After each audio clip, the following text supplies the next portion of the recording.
এই সরকার তো আজকে 5 মাসের মধ্যে ইউনিয়ন পরিষদটা বাতিল করে। জাতীয় সংসদ নির্বাচন ছাড়া অন্য নির্বাচন করার চিন্তাটা আসে কোত্থেকে? তো সেই ইউনিয়ন পরিষদ যদি বাতিলই না করা হয়ে থাকে তাহলে সেখানে নির্বাচন কিভাবে? সংস্কার তো আছে, সংস্কার চলমান প্রক্রিয়া। বাংলাদেশের স্থানীয় পর্যায়ে এবং দুনিয়ার সব দেশেই দুইটা স্তর, একটা হচ্ছে কেন্দ্রীয় আর একটা হচ্ছে লোকাল। তো আমাদের লোকাল গভর্নমেন্টের মূল ভিত্তিটা কোথায়? ইউনিয়ন পরিষদে। এখন দেখেন এই সরকার তো আজকে 5 মাসের মধ্যে ইউনিয়ন পরিষদটা বাতিল করে না।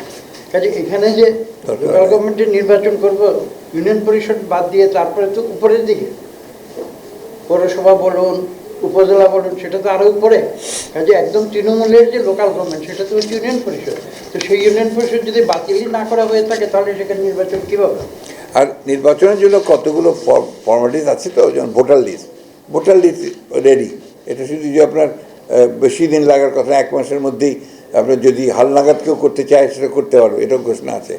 এরপরে আপনার হচ্ছে যে সব ফর্ম করা নির্বাচনের প্রিজাইডিং অফিসার, এটা করতে আপনার 1-2 মাসের বেশি সময় লাগার কথা না।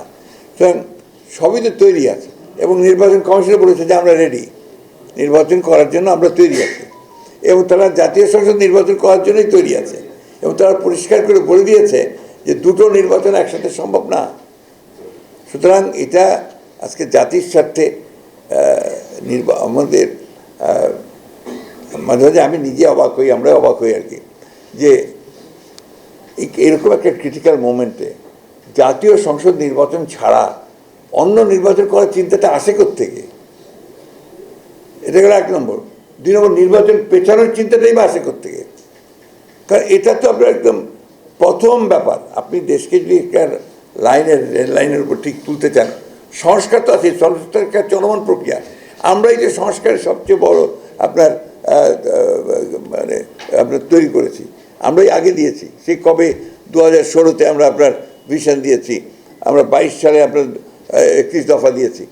প্রতিটি আপনার দফার মধ্যে তো সংস্কার, আর সংস্কার চলমান প্রক্রিয়া।